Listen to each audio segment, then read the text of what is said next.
राह संघर्ष की जो चलता है वही संसार को बदलता है। राह संघर्ष की जो चलता है वही संसार को बदलता है।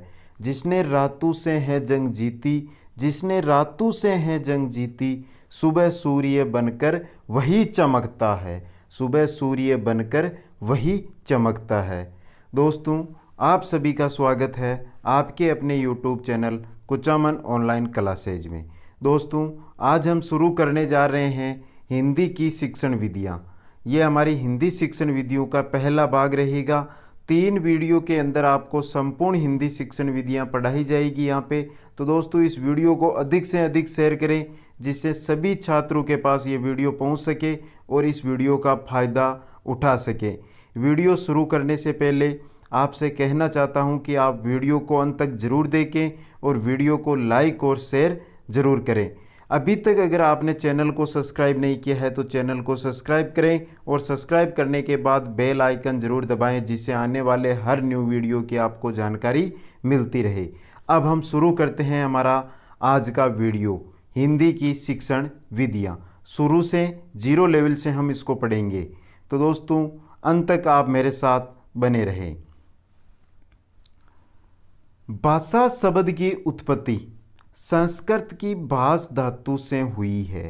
तो दोस्तों, पहली लाइन, पहला क्वेश्चन क्या है? भाषा शब्द की उत्पत्ति कहाँ से हुई है या किस भाषा के शब्द से हुई है? तो संस्कृत भाषा के शब्द, और शब्द कौन सा है आपका? भाष शब्द से हुई है। भाषा शब्द की उत्पत्ति संस्कृत की भाष धातु से हुई है। अब हम देख लेते हैं कि इसका अर्थ क्या होता है। तो दोस्तों, भाष का अर्थ होता है बोलना या कहना। क्या होता है? बोलना या कहना। 2 लाइन 2 क्वेश्चन, हर लाइन से आपको एक क्वेश्चन मिलेगा, इसलिए आप अंत तक इस वीडियो को ध्यानपूर्वक देखते रहें और साथ में अपने नोट्स भी तैयार करते रहें। अर्थात ध्वनि प्रतीकों के माध्यम से भावों को व्यक्त करना ही भाषा है। तो दोस्तों, यहाँ से आपको भाषा की परिभाषा आ जाएगी। ध्वनि प्रतीकों, जो ध्वनि प्रतीक, ध्वनि चिन्ह होते हैं, उनके माध्यम से अपने जो भाव होते हैं उनको व्यक्त करना ही क्या होती है? क्या कहलाती है? भाषा कहलाती है। आगे है, भाषा वह साधन है जिसके द्वारा हम अपने मन के विचारों को दूसरे के सामने प्रकट करते हैं और दूसरों के विचारों को समझते हैं। तो दोस्तों, भाषा किसे कहते हैं? भाषा क्या साधन है? तो दोस्तों, भाषा वह साधन है जिसके द्वारा हम जो अपने विचार है, जो अपने मन के अंदर जो विचार है, उनको दूसरों के सामने प्रकट, जो दूसरे हमारे सामने खड़े हैं उनके सामने हम अपने विचारों को प्रकट करते हैं और जो उनके विचार है उनको हम समझते हैं। वह साधन क्या है? वह है भाषा। अब हम आगे देखते हैं भाषा की परिभाषाएं। दोस्तों, वीडियो कैसा लग रहा है आप कमेंट करके मेरे को बताते रहें और अधिक से अधिक लाइक करें और इतना शेयर करें कि सभी दोस्तों के पास ये वीडियो पहुंच सके। आगे हम देखते हैं भाषा की परिभाषाएं। पहली परिभाषा है काव्य दर्श के अनुसार। क्या है? यदि संसार में भाषा की ज्योति न होती तो संपूर्ण संस्कार अंधकार में हो जाता। काव्यदर्श ने क्या कहा था कि अगर संसार के अंदर भाषा की ज्योति, यानी अगर भाषा न होती तो जिस प्रकार एक दीपक की ज्योत से हमारा अंधकार दूर होता है, उसी प्रकार अगर भाषा नहीं होती और भाषा नहीं होती तो हमारे जो संस्कार, हमारा जो संपूर्ण संसार है, यहाँ पे संस्कार की जगह क्या है? संसार। संपूर्ण संसार है वो क्या था? अंधकार में। इसी भाषा ने दीपक की तरह इस संसार को अंधकार में से प्रकाश की ओर रास्ता दिखाया। किसने? भाषा ने।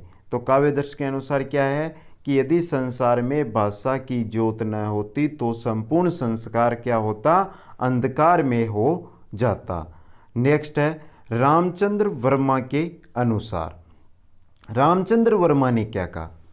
मुख से उच्चारित होने वाले वर्णों व शब्दों का समूह है जिसके द्वारा मन की बात बतलाई जाती है, भाषा कहलाती है।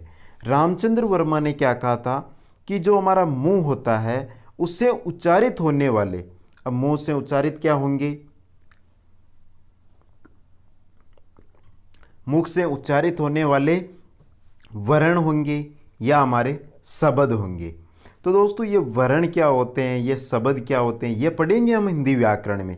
उससे पहले हम यहाँ पे इनको नाम से ही समझ लेते हैं कि मुख से उच्चारित होने वाले वर्णों व शब्दों का समूह है, जिसके द्वारा जो वर्ण और शब्द होते हैं हमारे मुंह से उच्चारित, उनके द्वारा अगर हम अपने मन की बात को बताते हैं तो इसे क्या कहते हैं, भाषा कहते हैं। किनके अनुसार, रामचंद्र वर्मा के अनुसार है यह भाषा की परिभाषा। आगे हम देखते हैं पतंजलि के अनुसार भाषा की क्या परिभाषा है। भाषा वह व्यापार है जिसमें वर्णनात्मक व्यक्त शब्दों के द्वारा विचारों का आदान प्रदान किया जाता है। पतंजलि के अनुसार भाषा की परिभाषा क्या है कि भाषा वह व्यापार है जिसमें वर्णनात्मक व्यक्त शब्दों के द्वारा जो हमारे विचार होते हैं उनका हम आदान प्रदान करते हैं और इसे क्या कहते हैं, भाषा कहते हैं। नेक्स्ट है हमारी सुमित्रा नंदन पंत के अनुसार। अब सुमित्रा नंदन पंत ने क्या कहा था, भाषा ध्वनि का स्वरूप है। भाषा क्या है, भाषा एक ध्वनि का स्वरूप है। संपूर्ण विश्व की हृदय तंत्री की झंकार ही भाषा के रूप में अभिव्यक्त की जाती है। तो दोस्तों सुमित्रा नंदन पंत के अनुसार भाषा क्या है कि भाषा है वो क्या है, ध्वनि का एक स्वरूप है और संपूर्ण विश्व की जो हृदय तंत्री है उसकी झंकार ही भाषा के रूप में अभिव्यक्त की जाती है। ये किसने कहा था, सुमित्रा नंदन पंत ने यह कहा था। आगे हम देखते हैं हिंदी शिक्षण के सामान्य उद्देश्य। तो दोस्तों वीडियो कैसा लग रहा है आप कमेंट करके बताते रहें, अधिक से अधिक लाइक और शेयर करते रहें इसको। आगे है हमारे हिंदी शिक्षण के सामान्य उद्देश्य। अब हम हिंदी शिक्षण करते हैं, हिंदी को हम पढ़ते हैं, तो इसको हम क्यों पढ़ते हैं, इसके क्या उद्देश्य हैं। तो दोस्तों देखते हैं, पहला है हिंदी के वाक्यों व गद्य खंडों के शुद्ध उच्चारण की योग्यता प्रदान करना। क्या है कि जो हिंदी के वाक्य होते हैं या जो गद्य खंड होते हैं उनका अगर हम शुद्ध उच्चारण करना चाहते हैं तो उसकी योग्यता हमें किससे प्राप्त होगी, हिंदी शिक्षण से ही प्राप्त होगी। हिंदी कविताओं को भावों के अनुसार पढ़ने की योग्यता प्रदान करना। जो हिंदी शिक्षण होती है हमारी, उसके द्वारा हम जो हिंदी की कविताएं होती है उनको हम पढ़ तो सकते हैं। अगर हमें हिंदी शिक्षण का ज्ञान नहीं है तो जो कविता का भाव है उसके अनुसार उस कविता को हम कभी नहीं पढ़ पाते हैं। तो हिंदी शिक्षण के द्वारा ही हम जो हिंदी की कविताएं होती है उन कविताओं का जो भाव है उसके अनुसार हम उसको पढ़ सकते हैं। हिंदी के वाक्यों, गद्य खंडों व कविताओं को अर्थपूर्ण पढ़ने की योग्यता प्रदान करना। हिंदी के जो वाक्य होते हैं, जो गद्य खंड होते हैं, जो कविताएं होती है, उनको अगर हम अर्थपूर्ण ढंग से पढ़ना चाहते हैं या अर्थपूर्ण ढंग से पढ़ने की योग्यता प्रदान करना चाहते हैं तो वो किससे हैं, हिंदी शिक्षण से ही प्राप्त होती है। भाषा के ध्वनि तत्वों से बालक को परिचित कराना। तो दोस्तों हमारी जो हिंदी है, हिंदी क्या एक भाषा है और भाषा के जो ध्वनि तत्व होते हैं उनसे बालक को परिचित कराना। और ये किससे संभव है, यह है हिंदी शिक्षण से संभव। विश्व बंधुत्व की भावना का विकास करना। विश्व के अंदर बंधुत्व की जो भावना है वो हम अगर हिंदी शिक्षण करेंगे तो ही विकसित कर सकते हैं। नेक्स्ट है सामाजिक एकता एवं राष्ट्रीय एकता का विकास करना। सामाजिक एकता, हमारी समाज की एकता, राष्ट्रीय एकता, हमारे राष्ट्र की एकता। राष्ट्रीय एकता, तो दोस्तों यहाँ से क्वेश्चन है कि राष्ट्रीय एकता कैसे, राष्ट्रीय भाषा कौन सी है। अगर राष्ट्रीय भाषा का आपको नहीं पता है तो आप अभी वीडियो छोड़कर चले जा सकते हैं। तो दोस्तों राष्ट्रीय भाषा कौन सी है? आप कमेंट करके मेरे को बताएं कि हमारी राष्ट्रीय भाषा कौन सी है। शायद मेरे को पता है कि सभी स्टूडेंट को इस बात का पता है, लेकिन एक बार ज़रूर कमेंट करके बताएं। तो दोस्तों सामाजिक एकता और राष्ट्रीय एकता का विकास करना, हिंदी भाषा के प्रति प्रेम उत्पन्न करना। जो हिंदी, अगर हम हिंदी शिक्षण करते हैं तो उससे हम हिंदी भाषा है इसके प्रति क्या कर सकते हैं, किसी के अंदर भी प्रेम उत्पन्न कर सकते हैं। अब आगे एक नोट आया है, इसको भी हम ध्यानपूर्वक पढ़ते हैं। माध्यमिक शिक्षा बोर्ड के सेवानिवृत्त सचिव श्री तेजकरण दंडिया ने बालकों के सुलेख को सुधारने के लिए एक योजना चलाई और इस योजना का नाम सुलेख लेखन की प्यास जगाओ। जगह की जगह क्या होगा आपके यहाँ पे, जगाओ। तो दोस्तों जो माध्यमिक शिक्षा बोर्ड है वहाँ के एक सचिव थे तेजकरण दंडिया। उन्होंने बालकों की जो सुलेख होती है, सुलेख के बारे में हम इसी वीडियो के अंदर आगे पढ़ेंगे। तो जो सुलेख होती है उसको सुधारने के लिए एक योजना चलाई थी। उस योजना का क्या नाम था? उस योजना का नाम था सुलेख लेखन की प्यास जगाओ। ये नाम आपको याद रखना है क्योंकि ये योजना राजस्थान सरकार की थी। आगे हम देखते हैं सुलेख।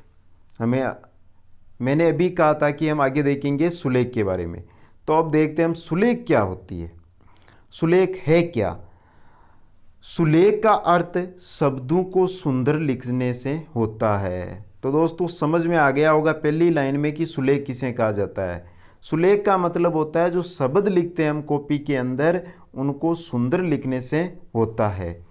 इसमें बालकों को केवल एक ही वर्ण लिखने के लिए कहा जाता है। अगर आपको कहा जाए कि आपको क्या लिखना है, क लिखना है, तो आपको क्या लिखना है, कई। इसको सुंदर तरीके से लिखना है, लेकिन वह सुंदर होना चाहिए।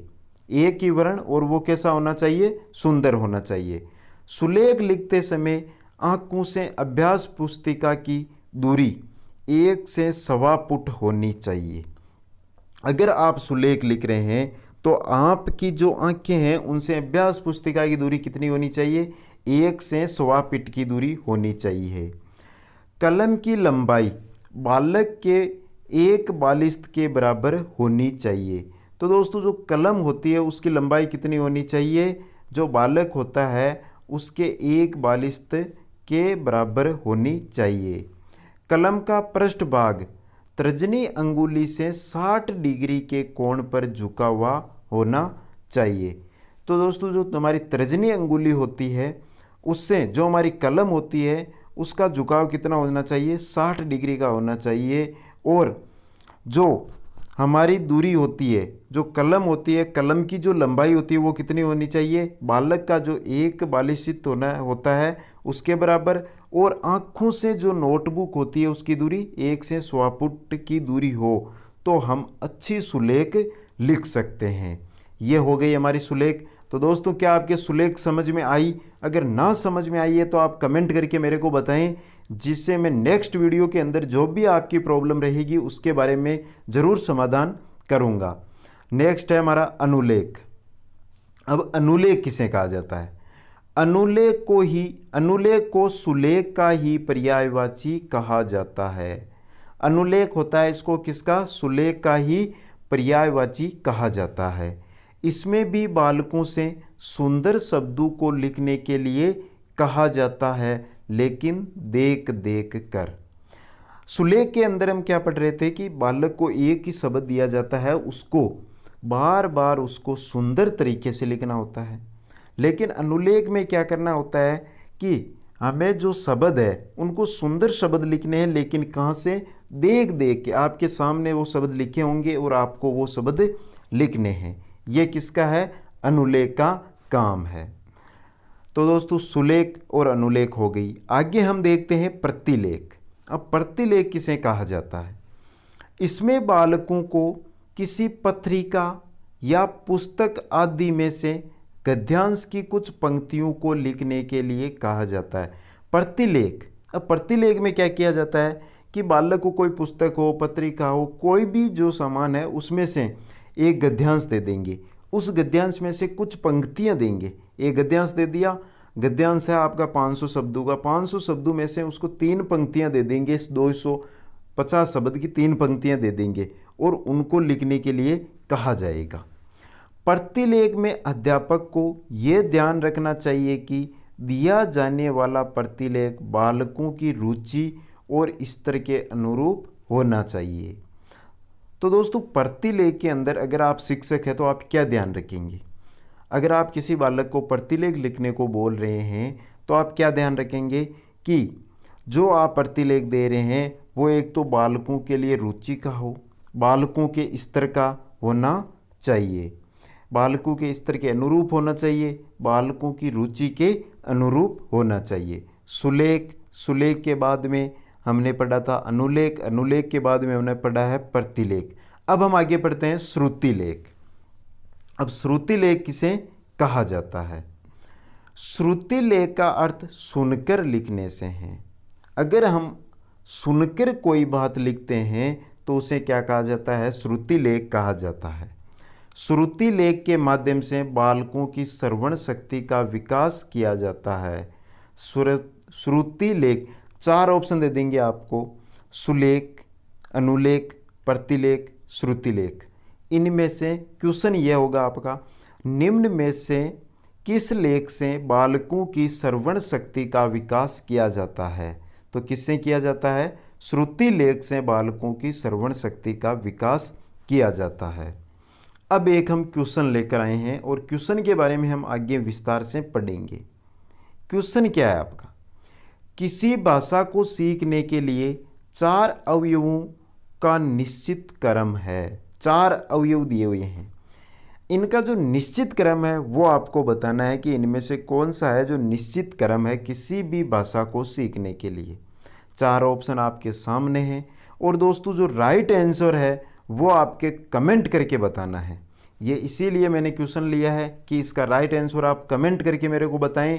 और दोस्तों इसके बारे में हम आगे विस्तार से पढ़ेंगे कि जिज्ञासा, प्रयत्न, अनुकरण और अभ्यास, इनका जो क्रम है वो क्या है भाषा को सीखने में। तो राइट आंसर आप कमेंट करके मेरे को ज़रूर बताएं और वीडियो को अधिक से अधिक लाइक करें और अधिक से अधिक शेयर करें जिससे सभी के पास ये वीडियो पहुंच जाए। अब हम आगे देखते हैं भाषा की विशेषताएं और प्रकृति, कि भाषा की क्या क्या विशेषताएं और भाषा की कैसी प्रकृति होती है। तो दोस्तों पहली विशेषता है भाषा का एक मानक रूप होता है। भाषा का क्या होता है? एक मानक रूप होता है। दूसरी क्या है? भाषा अर्जित संपत्ति है। भाषा क्या है? अर्जित संपत्ति है। भाषा है वो जन्मजात संपत्ति नहीं है, भाषा अर्जित की जाती है। भाषा एक सामाजिक प्रक्रिया है। क्या है? हम समाज में रहेंगे, समाज में देखेंगे, समाज में जो शब्द दूसरे बोलेंगे वही शब्द हम बोलेंगे, तो क्या होगी? एक सामाजिक प्रक्रिया। भाषा सतत परिवर्तनशील प्रक्रिया है। भाषा सतत परिवर्तनशील प्रक्रिया कैसे? कि अगर आप भारत में रह रहे हैं तो आप यहाँ पे हिंदी बोल रहे हैं, अगर आप अमेरिका चले जाएंगे तो वहाँ पे कौन सी भाषा? वहाँ पे अंग्रेजी भाषा बोलने लग जाएंगे। तो भाषा क्या होती है? एक सतत परिवर्तनशील प्रक्रिया है। भाषा अनुकरण के माध्यम से सीखी जाती है और यह आप सभी को पता है कि आप जब जन्मे तब आपको कोई सा भी भाषा का शब्द नहीं आता था। धीरे धीरे आपने पापा, मम्मी, दादा, दादी ये शब्द सीखे होंगे। किसके द्वारा? आपको किसी ने उच्चारण करवाया होगा कि आप बोलो पापा, आप बोलो मम्मी, तो आपने अनुकरण करके ही क्या सीखी है? भाषा सीखी है। प्रत्येक भाषा का भौगोलिक व ऐतिहासिक स्वरूप भिन्न भिन्न होता है। जो भी हमारी भाषा है उसका भौगोलिक स्वरूप और ऐतिहासिक जो स्वरूप है वो क्या होता है? भिन्न भिन्न होता है। एक भाषा की संरचना दूसरी भाषा से अलग होती है। सही है बात? हिंदी और इंग्लिश, हिंदी और अंग्रेजी, इन दोनों की जो संरचना है वो आप अपने आप देख सकते हो कि दोनों भाषाओं की संरचना क्या है? अलग अलग है। भाषा सरल से कठिन की ओर होती है। भाषा कैसे होती है? सरल भाषा से कठिन की ओर चलती है। भाषा का कोई अंतिम स्वरूप नहीं होता है। कोई सी भी भाषा ले लो आप, हिंदी को छोड़ के संस्कृत ले लो, अंग्रेजी ले लो, कोई सी भी भाषा ले लो, लेकिन आपको भाषा का कोई अंतिम स्वरूप नहीं मिलेगा, क्योंकि भाषा का स्वरूप अंतिम होता ही नहीं है। भाषा एक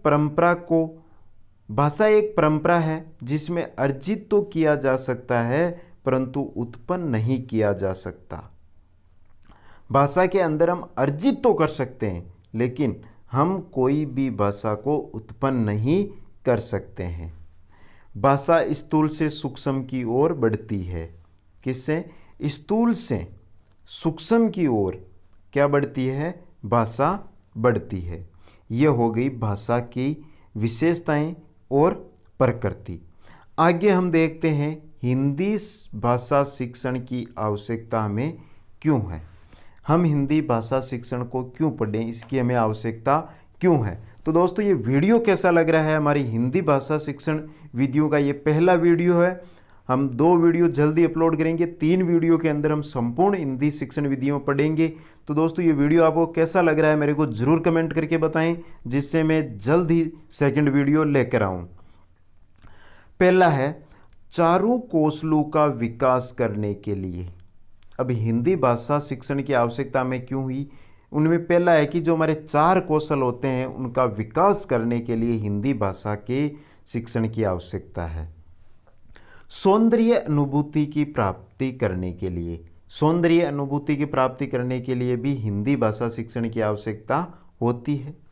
ज्ञान की प्राप्ति, ज्ञान को स्थायित्व प्रदान करने के लिए, ज्ञान की प्राप्ति करने के लिए और जो हमारा ज्ञान है उसको स्थायित्व प्रदान करने के लिए हिंदी भाषा शिक्षण की आवश्यकता है।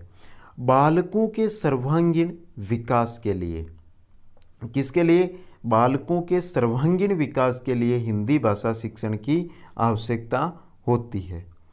अब हम आगे देखते हैं कि हिंदी भाषा शिक्षण में हमारे सामने चुनौतियां क्या क्या आ रही है, कठिनाइयां क्या क्या आ रही है। हिंदी भाषा शिक्षण की चुनौतियां, पहली है कुशल अध्यापकों का अभाव। सही बात है, अगर हम कोई सी भी भाषा सीखना चाहते हैं तो अगर हमें एक कुशल अध्यापक का अभाव यानी कुशल अध्यापक नहीं मिलेगा तो हम कोई सी भी भाषा नहीं सीख सकते हैं। तो अगर हमारे पास कुशल अध्यापक है तो ही हम भाषा सीख सकते हैं, और यही सबसे बड़ी चुनौती हिंदी भाषा के अंदर आ रही है, कुशल अध्यापकों का अभाव। हिंदी भाषा में नवीन शिक्षण विधियों का अभाव। जो दोस्तों हमारी हिंदी भाषा चल रही है इसके अंदर जो शिक्षण विधियां चल रही है वो पुरानी है। कोई सी भी नई शिक्षण विधि या नवीन शिक्षण विधि यहाँ पे नहीं है। तो क्या है? नवीन शिक्षण विधियों का यहाँ पे अभाव है। भाषा में सहायक उपागमों का अभाव। हिंदी भाषा है हमारी, इसकी जो शिक्षण करते हैं हम, इसके अंदर हमें सहायक उपागम है इसके हिंदी शिक्षण के, उनका यहाँ पे क्या है? अभाव है। विद्यालयों में भाषा प्रयोगशाला का अभाव। दोस्तों जो भी हमारे विद्यालय हैं उनके अंदर भाषा प्रयोगशाला का अभाव ही मिलता है। वहाँ पे किसी भी विद्यालय में चले जाओ आपको भाषा के प्रयोगशाला नहीं मिलेगी। हिंदी भाषा के प्रति बालकों का कम रुझान। हिंदी भाषा है जो हमारी, इसके प्रति बालकों का रुझान है वो क्या होता है? हमेशा ही कम रहता है। नेक्स्ट है हमारा हिंदी विषय के अतिरिक्त अन्य विषयों में बालकों का रुझान। ये भी सही बात है, किसी भी बालक को आप पूछ लो उसका हिंदी विषय के प्रति रुझान बहुत कम रहेगा, जबकि अन्य कोई सा भी विषय है उसके प्रति उसका रुझान अधिक रहेगा। शुद्ध लेखन व उच्चारण की समस्या। हिंदी के अंदर हमें शुद्ध लिखना रहता है, शुद्ध उच्चारण करना रहता है। तो दोस्तों ये सबसे बड़ी समस्या आती है कि हम नहीं तो शुद्ध लेखन कर पाते हैं और नहीं शुद्ध उच्चारण कर पाते हैं, और यही है जो हिंदी शिक्षण की सबसे बड़ी चुनौती सामने आती है। आगामी समय में उन्नति का अभाव।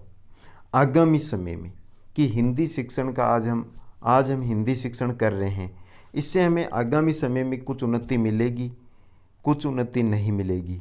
इसका हमारे यहाँ पे अभाव है कि आगामी समय में हमें हिंदी शिक्षण के अंदर कोई उन्नति प्राप्त नहीं होती है। अब यह होगी हमारी चुनौतियाँ। तो अब हम देख लेते हैं कि इनका समाधान क्या होना चाहिए। तो दोस्तों समाधान, हिंदी शिक्षण का जो चुनौतियां हैं उनका समाधान। अध्यापक को भाषा सिखाने में दक्षता लानी चाहिए। जो भी अध्यापक हमें हिंदी शिक्षण पढ़ाते हैं उनको हिंदी भाषा सिखाने के लिए अपने अंदर दक्षता लानी चाहिए और बालकों में रुचि उत्पन्न करनी चाहिए, बालकों के अंदर रुचि उत्पन्न करनी चाहिए। दोस्तों ये टॉपिक बहुत ही इम्पोर्टेंट है, क्योंकि हर एग्ज़ाम में 10 से 15 क्वेश्चन, जो भी शिक्षक भर्ती होती है उसके अंदर इससे 10 से 15 क्वेश्चन आते हैं, इसलिए ध्यानपूर्वक देखते रहें। कोई सी भी लाइन है उससे आपको क्वेश्चन पूछा जा सकता है, हर एक लाइन को आप ध्यानपूर्वक देखते रहें। दूसरा समाधान क्या है हमारा, हिंदी भाषा में साहित्य सामग्री का प्रयोग करके भी भाषा शिक्षण को रुचिकर बनाया जा सकता है। तो जो हिंदी भाषा है इसके अंदर हम अगर साहित्य सामग्री का प्रयोग करेंगे, साहित्य सामग्री का प्रयोग करेंगे तो उससे जो हिंदी शिक्षण होगा वो क्या होगा, रुचिकर बनेगा, जिससे क्या होगा, हमें हिंदी शिक्षण पढ़ने का बहुत ही सुनहरा मौका यानी सुनहरा रुचिकर फायदा मिलेगा। यह है इसके समाधान, जो चुनौतियां हैं उनके समाधान। अब हम आगे देखते हैं भाषा दक्षता का विकास, कि हम भाषा दक्षता का विकास कैसे कर सकते हैं। बालक जिस समाज में रहता है उसमें बोली जाने वाली भाषा को सुनता है। आप सभी को पता है कि आप जिस समाज में रहेंगे आप उस समाज में बोली जाने वाली भाषा को सुनते हैं। अब सभी के क्षेत्रीय भाषाएं हैं, आप जिस क्षेत्र में रहते हैं वहाँ की क्षेत्रीय भाषाओं को आप सुनते हैं। जैसी भाषा सुनता है वैसा ही भाषा बोलता है। आप जैसी भाषा जन्म के बाद सुनते हैं वैसी भाषा आप बोलने लग जाते हैं। बालक अपनी आवश्यकताओं की पूर्ति करने के लिए भाषा को सीखता है। तो दोस्तों ये क्वेश्चन पूछा जा सकता है कि कोई भी बालक भाषा क्यों सीखता है। अपनी आवश्यकताओं की पूर्ति करने के लिए कोई भी बालक भाषा सीखता है। आगे है, भाषा को सीखने के लिए उसकी जिज्ञासा पूरी हो जाती है। क्या है कि भाषा को सीखने के लिए उसकी जिज्ञासा है वो क्या हो जाती है, पूरी हो जाती है। जिज्ञासा को पूरा करने के लिए बालक के द्वारा पहले प्रयत्न किए गए, उसके बाद अनुकरण किए गए, वह अभ्यास के माध्यम से सीखा गया। तो दोस्तों पहले मैंने आपको एक क्वेश्चन भी दिया था इस वीडियो के अंदर कि किसी भाषा को सीखने के लिए 4 अवयवों का निश्चित क्रम है। उसमें 4 ऑप्शन थे आपके सामने। तो उनमें पहला है कि जिज्ञासा होनी चाहिए बालक में। अगर बालक के अंदर जिज्ञासा है तो वो प्रयत्न करेगा, प्रयत्न करने के बाद वो अनुकरण करेगा और अनुकरण करने के बाद वो अभ्यास करेगा, और इसी माध्यम से कोई भी बालक है वो भाषा सीख सकता है। तो दोस्तों यहाँ पे उस क्वेश्चन का राइट आंसर रहेगा आपके, वो रहेगा ऑप्शन ए, जिज्ञासा। जिज्ञासा के बाद में प्रयत्न, प्रयत्न के बाद में अनुकरण, और अनुकरण के बाद में क्या रहेगा आपका, अभ्यास। ये रहेगा राइट जो उसका क्रम है वो। अब हम आगे देखते हैं भाषा दक्षता के विकास की प्रक्रिया अथवा भाषा सीखने का मनोविज्ञान। भाषा दक्षता के विकास की जो प्रक्रिया है वो क्या है, वो आगे हम देखेंगे। तो दोस्तों बालक सबसे पहले किसी भी वस्तु को देखता है, देखने से उसके मस्तिष्क में दृष्टिबिंब बनता है। अब दोस्तों यहाँ पे क्या लिखा गया है कि बालक है वो कोई वस्तु है, ये वस्तु आपके सामने एक बुक रखी हुई है, इसको देखेगा, इसको देखते ही उसका जो मस्तिष्क है उसके अंदर एक दृष्टिबिंब बनेगा। क्या बनेगा, एक दृष्टिबिंब बनेगा कि ये क्या है। अलग अलग लोगों के द्वारा उस वस्तु का नाम दिए जाने पर बालक के मस्तिष्क में श्रुतिबिंब बनता है। दृष्टिबिंब तो बना उसको देखकर, अब साइड में आदमी खड़े हैं वो बोलेंगे कि ये पुस्तक है, ये पुस्तक है। यहाँ पे बालक खड़ा हुआ भी सुनेगा कि ये क्या है, एक पुस्तक है। तो देखने से तो क्या बनता है, दृष्टिबिंब, और सुनने से क्या बनता है, श्रुतिबिंब। दृष्टिबिंब व श्रुतिबिंब दोनों के बनने के बाद बालक के मस्तिष्क में उस वस्तु का प्रत्यय बनता है। क्या बनता है? दृष्टिबिंब भी बन गया देखने से, श्रुतिबिंब भी बन गया सुनने से, उसके बाद उस वस्तु का क्या बनेगा? प्रत्यय। फिर बालक उस वस्तु के अनुपस्थिति में भी उसके बारे में सोचने व मनन करने लगता है। यही विचार बिंब व भावबिंब का निर्माण करते हैं। उसको देखने से, उस चीज़ को देखने से उसके दृष्टिबिंब बना, उसको सुनने से, साइड के अंदर में जो बोल रहे थे उनके द्वारा सुनने से श्रुतिबिंब बना, और इन दोनों के बाद उसके मस्तिष्क में क्या बना? उस वस्तु के प्रत्यय। अब उस वस्तु की अनुपस्थिति हो गई, यानी वो पुस्तक है वहाँ पे नहीं है, तो बालक है वो उस पुस्तक के बारे में कि वो क्या थी उसके बारे में सोचने लग जाएगा, उसके बारे में मनन करेगा, और यही क्या है? विचार बिंब या भाव बिंब। क्या है? विचार बिंब या भाव बिंब का निर्माण होता है। अब आगे हम देखते हैं कि बिंब कितने हैं। दृष्टिबिंब देखने से, श्रुतिबिंब सुनने से, विचार बिंब की वो पुस्तक अनुपस्थित है, यानी वो पुस्तक वहाँ पे नहीं है, तो बालक उसके बारे में सोचेगा, मनन करेगा, तो क्या बनेगा? विचार बिंब और भाव बिंब का निर्माण होगा। किसका? विचार बिंब और भाव बिंब का निर्माण होगा। जब बालक ने पहली बार पानी को देखा, तो एक उदाहरण देकर आपको यहाँ पे समझाया गया है। जो बिंब है इनको आप उदाहरण के द्वारा समझ सकते हैं। जब बालक ने पहली बार पानी को देखा तो बालक के मस्तिष्क में उसका दृष्टिबिंब बना। ये एक पानी है, कटोरी के अंदर पानी रखा गया है, बालक ने इसको देखा, यहाँ बालक खड़ा है, इसने इसको देखा तो क्या बना? दृष्टिबिंब। लोगों के द्वारा उसका नाम पुकारने पर बालक के मस्तिष्क में श्रुतिबिंब बना।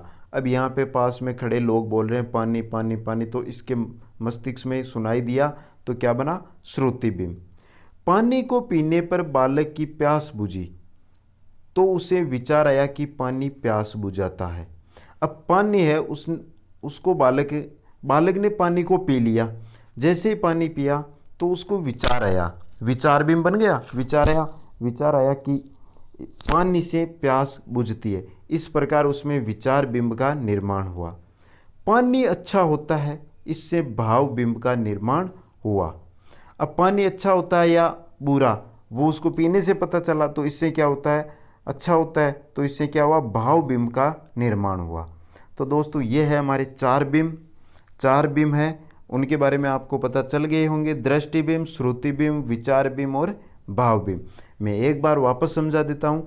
दृष्टिबिंब बनता है देखने से, श्रुतिबिंब बनता है सुनने से, विचार बिंब बनता है कोई भी वस्तु है उसका अगर हम उपयोग करेंगे तो उपयोग करने से उसका विचार जो हमारे मन में आएगा वो विचार बिंब, और विचार बिंब बनने के बाद में उससे जो हमें भाव निकल कर आएंगे कि वो अच्छा था, बुरा था, कैसा था, वो ही क्या होगा? भाव बिंब होगा।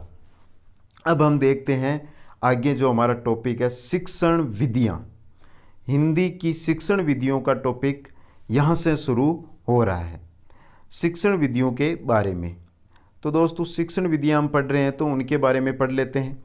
शिक्षण में विधियाँ शब्द का प्रयोग अध्यापक की उन प्रक्रियाओं के लिए किया जाता है जिनकी सफलता पूर्ण समाप्ति के फलस्वरूप अर्थात परिणाम स्वरूप बालक कुछ सीखता है। तो शिक्षण में विधियाँ शब्द का प्रयोग अध्यापक उन प्रक्रियाओं के लिए करता है जिनकी सफलता पूर्ण समाप्ति के फलस्वरूप अर्थात यानी जब परिणाम स्वरूप बालक कुछ सीखता है, जिनके द्वारा शिक्षण कार्य को बालक के लिए प्रभावी एवं रोचक बनाया जाता है। तो दोस्तों यहाँ से शिक्षण विधियाँ हैं, इनका क्या मतलब निकला कि बालक के लिए जो शिक्षण कार्य है उसको प्रभावी व रोचक बनाना। आगे है कि शिक्षण विधियाँ सीखने का एक साधन है। शिक्षण विधियाँ क्या है? सीखने का एक साधन है। श्रीमती एस के कोचर ने अपनी पुस्तक में शिक्षण विधियों के महत्व की अत्यंत सुंदर व्याख्या प्रस्तुत की। वह लिखती है एस के कोचर, श्रीमती एस के कोचर ने एक लाइन लिखी थी, वो आप ध्यानपूर्वक पढ़ें। जिस प्रकार से एक सैनिक को हथियारों का ज्ञान होना अत्यंत आवश्यक होता है, उसी प्रकार एक शिक्षक को भी शिक्षण विधियों का ज्ञान होना अत्यंत आवश्यक है। जिस प्रकार एक सैनिक है उसको हथियार चलाने का ज्ञान होना बहुत ही आवश्यक है, उसी प्रकार एक शिक्षक को भी शिक्षण विधियों का ज्ञान होना अत्यंत आवश्यक है। इस समय कौन सी विधि का प्रयोग किया जाए यह अध्यापक की निर्णय शक्ति पर निर्भर करता है। जब अध्यापक पढ़ा रहा है उसको कौन सी शिक्षण विधि किस समय प्रयोग में लेनी है यह अध्यापक की कौन सी शक्ति, निर्णय शक्ति पर निर्भर करता है। अब हम आगे देखते हैं गद्य शिक्षण। गद्य शिक्षण आगे हम इसके बाद में पढ़ेंगे पद्य शिक्षण। गद्य शिक्षण तो दोस्तों गद्य शिक्षण में है कि गद्य शब्द की उत्पत्ति संस्कृत की गद्य धातु से हुई है। तो दोस्तों लाइन पहली है, प्रश्न ही पहला बन के आ रहा है, गद्य शब्द की उत्पत्ति संस्कृत की गद्य धातु से हुई है, जिसका अर्थ क्या होता है, स्पष्ट करना। गद्य का अर्थ क्या होता है, स्पष्ट करना। गद्य शिक्षण का उद्देश्य छात्रों में पठन की योग्यता का विकास करना है। गद्य शिक्षण का उद्देश्य क्या है, छात्रों में पठन की योग्यता का विकास करना। तो दोस्तों आप भी मेरे को बताओ कि आपको ये वीडियो कैसा लग रहा है। मैं पूरी मेहनत के साथ वीडियो बना रहा हूँ, आपको ये वीडियो कैसा लग रहा है कमेंट करके मेरे को बताते रहें। वीडियो को लाइक और अधिक से अधिक अपने दोस्तों के साथ शेयर करें। गद्य को कवियों की कसौटी कहा जाता है। जो गद्य होता है इसको क्या कहा जाता है, कवियों की कसौटी भी कहा जाता है। गद्य शिक्षण की मुख्य विधियाँ, अब आगे हम देखेंगे कि गद्य शिक्षण की मुख्य विधियाँ कौन कौन सी है। तो दोस्तों गद्य शिक्षण है इसकी मुख्य विधियाँ कितनी है, 2 विधियाँ हैं मुख्य विधियाँ। पहली है अर्थबोध विधि और दूसरी है आदर्श विधि। अर्थबोध विधि और आदर्श विधि। दोस्तों वीडियो लंबा होगा लेकिन हम 3 वीडियो के अंदर ही पूरी हिंदी शिक्षण विधियाँ पढ़ेंगे, इसलिए आप वीडियो को देखते रहें। पहली है अर्थबोध विधि। गद्य शिक्षण विधियों के अंदर पहली है अर्थबोध विधि। यह अमनोवैज्ञानिक विधि है। अर्थबोध विधि है, ये क्या है, अमनोवैज्ञानिक विधि है, मनोवैज्ञानिक विधि नहीं है अर्थबोध विधि। इसी विधि में अध्यापक कक्षा में आता है, पाठ्य पुस्तक को हाथ में लेकर शब्दों के अर्थ बताता है, वह व्याख्या करता है। इस विधि के अंदर क्या होता है कि जो अध्यापक है, चलो हम भी अध्यापक ही हैं, हम कक्षा में आएंगे, जो पुस्तक है वो लेंगे, हाथ में लेके जो शब्द होंगे उसके उनका जो अर्थ होगा उनको बताएंगे और उनकी व्याख्या करेंगे। इस विधि में बालकों की रुचि का कोई ध्यान नहीं रखा जाता है। अब मैं क्लास के अंदर चला गया, पढ़ाने लग गया, मैंने बुक ली, बुक लेके मैंने पढ़ाना शुरू कर दिया, जो अर्थ आया उसका व्याख्या कर दी, उसका अर्थ बता दिया, जो कोई सा भी शब्द है, और वापस चला गया। तो दोस्तों इसके अंदर मैंने क्या है कि जो बालक है उनकी रुचि का कोई ध्यान नहीं रखा है, कोई सी भी प्रकार की रुचि का उनका ध्यान नहीं रखा है कि उनको समझ में आ रहा है या नहीं आ रहा है। इस विधि के माध्यम से पाठ्यक्रम तो पूर्ण करवाया जा सकता है और कक्षा में उत्तीर्ण भी हुआ जा सकता है, परंतु इससे बालक को कोई विशेष लाभ नहीं पहुंचता है, अर्थात बालक का सर्वांगीण विकास नहीं होता है। दोस्तों इस विधि से हम क्या करवा सकते हैं कि जो कक्षा के अंदर हम जाएंगे तो उस कक्षा का हम पाठ्यक्रम है वो पूरा करवा सकते हैं, लेकिन इससे हम बालक का संपूर्ण विकास नहीं कर सकते। बालक को हम कक्षा उत्तीर्ण करवा सकते हैं, पाठ्यक्रम करवा सकते हैं, लेकिन हम बालक को किसी भी प्रकार का कोई भी प्रकार का लाभ नहीं दे सकते हैं, उसका हम सर्वांगीण विकास नहीं कर सकते हैं। किस विधि से? ये विधि है जिससे हम सर्वांगीण विकास नहीं कर पाते हैं, अर्थबोध विधि के द्वारा। आगे है हमारी आदर्श विधि। अब दोस्तों आदर्श विधि क्या है? यह मनोवैज्ञानिक विधि है। जो आदर्श विधि है ये क्या है? मनोवैज्ञानिक विधि है। इस विधि में बालकों की रुचि का ध्यान रखा जाता है। तो दोस्तों आपको ऑप्शन में दिया जा सकता है कि निम्न में से किस विधि के अंदर बालकों की रुचि का ध्यान रखा जाता है। ऑप्शन दे देंगे आपको। पहला ऑप्शन रहेगा अर्थबोध विधि, दूसरा है आदर्श विधि, तीसरा है अ व ब दोनों, और चौथा ऑप्शन रह जाएगा इनमें से कोई नहीं। तो किस विधि के अंदर बालकों की रुचि का ध्यान रखा जाता है? आदर्श विधि के अंदर, और उनका सर्वांगीण विकास किया जाता है। आदर्श विधि में हर्बर्ट स्पेंसर की पंचपदीय प्रणाली के माध्यम से शिक्षण कार्य कराया जाता है।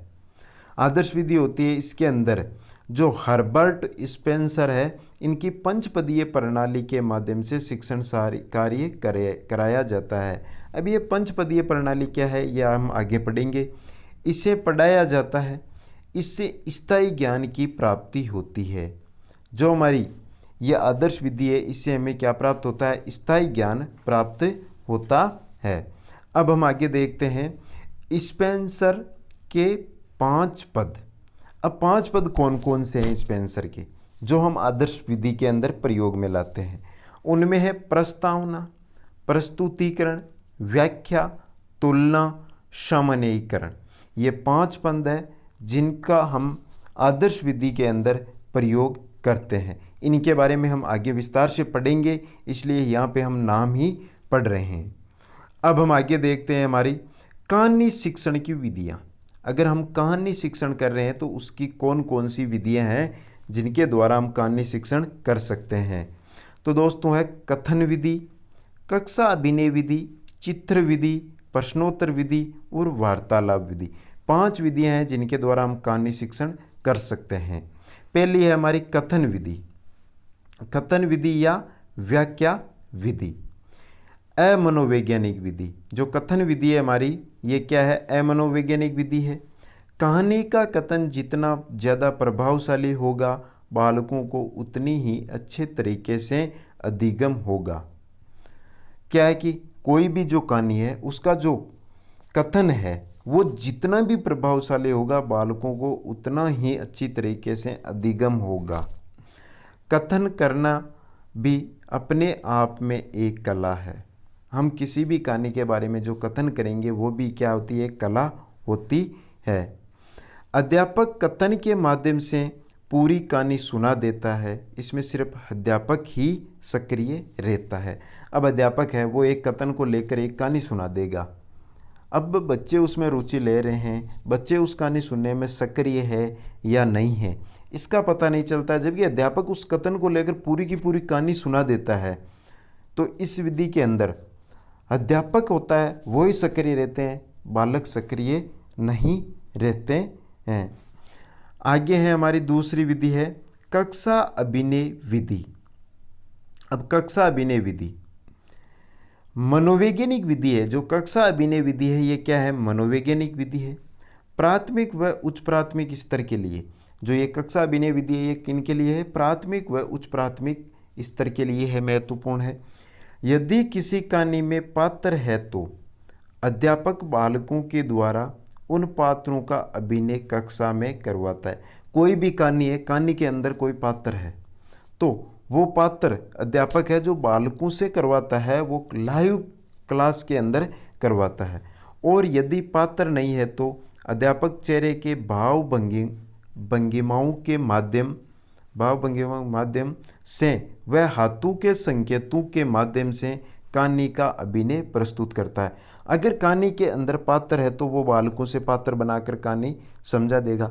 अगर पात्र नहीं है तो वो क्या करेगा? अपने चेहरे के भावों से या अपने हाथों के संकेतों के माध्यम से उस कहानी का अभिनय प्रस्तुत करता है। यह है हमारी दूसरी कक्षा अभिनय विधि। नेक्स्ट है हमारी चित्र विधि। तीसरी विधि है चित्र विधि या देखो वो कहो विधि। चित्र विधि का दूसरा नाम है देखो वो कहो विधि। तो दोस्तों आप बोर तो नहीं हो रहे हैं? एक बार कमेंट करके मेरे को बताते रहे। तो चित्र विधि क्या है? मनोवैज्ञानिक विधि है। दोस्तों वीडियो को लाइक भी जरूर करते रहें और अधिक से अधिक शेयर करें, और अभी तक चैनल को सब्सक्राइब नहीं किया तो चैनल को सब्सक्राइब करना ना भूलें। चित्र विधि, चित्र विधि है ये क्या है? एक मनोवैज्ञानिक विधि है। प्राथमिक व उच्च प्राथमिक स्तर पर उपयोगी है। जो ये चित्र विधि है ये क्या है? प्राथमिक व उच्च प्राथमिक स्तर पर उपयोगी विधि है। आगे है चित्र विधि होती क्या है? इस विधि में अध्यापक क्रम से एक एक चित्र को प्रस्तुत करता है। जो अध्यापक होता है वो चित्र लेकर आता है, कहानी के रूप में जो चित्र है उनको एक एक को प्रस्तुत करता है और चित्रों के माध्यम से बालकों से प्रश्न करता है। जो चित्र होता है उनके द्वारा ही बालकों से वो क्या करता है, प्रश्न करता है। इसमें चित्रों के द्वारा अध्यापक पूरी कहानी को बालकों के सामने प्रस्तुत कर देता है। तो चित्र विधि के अंदर नाम से स्पष्ट है कि चित्रों के द्वारा पूरी कहानी स्पष्ट की जाती है और बालकों से प्रश्न पूछे जाते हैं। आगे है हमारी प्रश्नोत्तर विधि। अब प्रश्नोत्तर विधि या खंडान्वय विधि, ये विधि है वो भी क्या है, मनोवैज्ञानिक विधि है, उच्च प्राथमिक स्तर के लिए उपयोगी है। इस विधि में अध्यापक प्रश्नों के माध्यम से बालकों को पूरी कहानी सुना देता है। जो प्रश्नोत्तर विधि है इसमें अध्यापक होता है वो प्रश्नों के माध्यम से बालकों को पूरी की पूरी कहानी सुना देता है। नेक्स्ट है और पांचवी हमारी कहानी की जो शिक्षण है, कहानी शिक्षण की विधि, वो पांचवी और अंतिम विधि है वो है वार्तालाप या संवाद विधि, अमनोवैज्ञानिक विधि। वार्तालाप विधि है वो क्या है, अमनोवैज्ञानिक विधि है।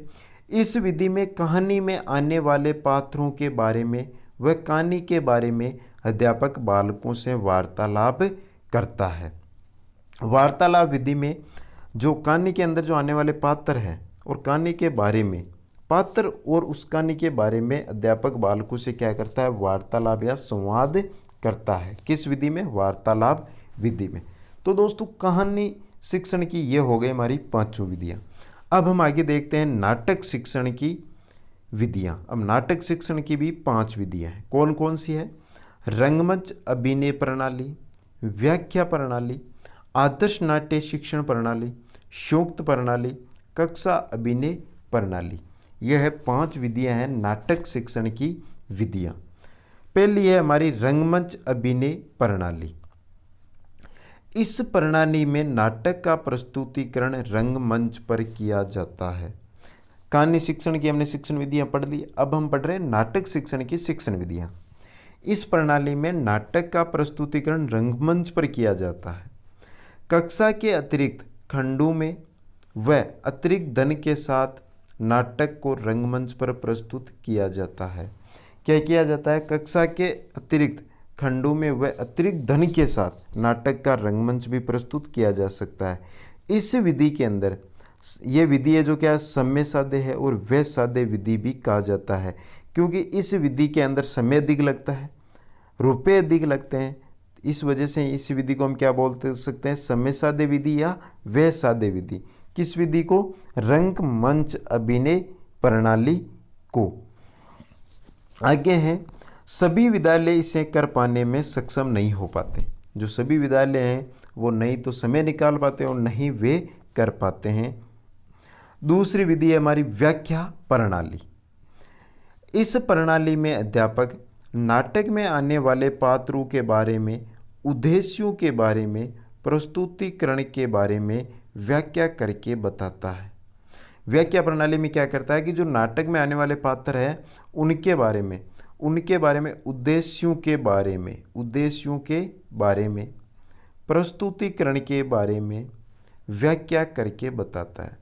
पात्रों के बारे में, किन किन के बारे में बताएगा, पात्रों के बारे में, उद्देश्यों के बारे में और प्रस्तुतिकरण के बारे में व्याख्या करके बताता है नाटक के अंदर। यह हो गई हमारी व्याख्या प्रणाली। तीसरी विधि है हमारी आदर्श नाट्य शिक्षण प्रणाली। इस प्रणाली में संपूर्ण भागीदारी शिक्षक की होती है। जो आदर्श नाट्य शिक्षण प्रणाली है इसके अंदर संपूर्ण जो भागीदारी है वो किसकी होती है, शिक्षक की होती है। छात्र तो दर्शक व श्रोता के रूप में सुनते हैं। इसमें अध्यापक का उद्देश्य बालकों का मनोरंजन करना होता है। यहाँ से क्वेश्चन बनकर आ सकता है आपके पास कि किस नाट्य शिक्षण विधि के अंदर बालकों का मनोरंजन करना मुख्य उद्देश्य होता है। आदर्श नाट्य शिक्षण प्रणाली का होता है।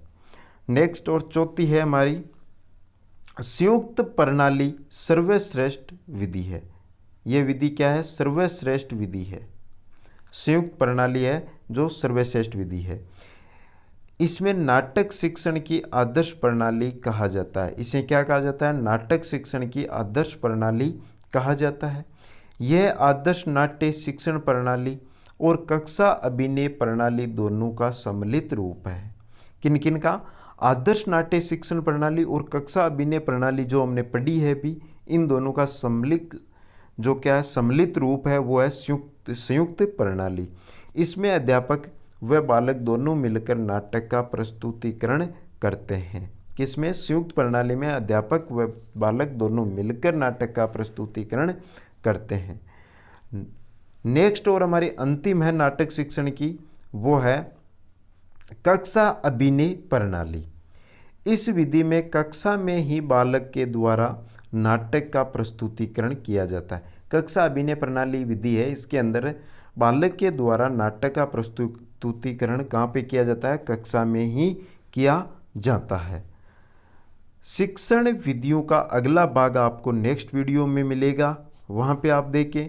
इस वीडियो के अंदर हम इतना ही देखेंगे क्योंकि वीडियो लंबा हो रहा था। तो दोस्तों ये वीडियो आपको कैसा लगा आप मेरे को कमेंट करके बताएं। वीडियो को अधिक से अधिक लाइक करें और सभी के साथ एक बार शेयर ज़रूर करें। चैनल को सब्सक्राइब करना ना भूलें। धन्यवाद।